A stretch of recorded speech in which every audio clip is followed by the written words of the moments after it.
ਸਦੀਕ ਇਹ ਸ਼ਰਬਤ ਵੇਚਦੇ ਸੰਦਰ ਦਾ। ਅਸੀਂ ਦਿਹਾੜੀਦਾਰ ਕੰਮ ਕਿਸੇ ਦਾ 650 रुपया।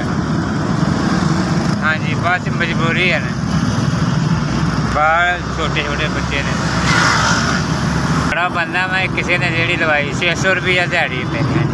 बाहर ने छोटे छोटे। हाँ जी 3 बच्चे। भाड़ा काम मेरे को हो नहीं सकता, मैं बच्चे पालने ता करके इस वास्ते इतने लगा।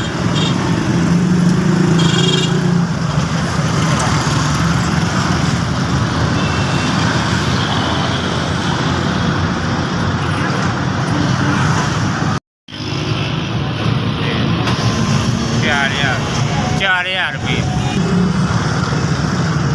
जिन्होंने लोगों मेरे गरीब की मदद की। अल्लाह ताला ने तंदरुस्ती बड़ा खुश जी मेरे बाहर निकले कि मेरे घर का ना सिस्टम सीधा आटा उटा आ जाएगा। मेहरबानी लोगों ने मैंने पैसे दिते, उन्होंने राम पर तंदरुस्ती देवे, खुशियाँ देवे। मेहरबानी ऐसे भी मेहरबानी।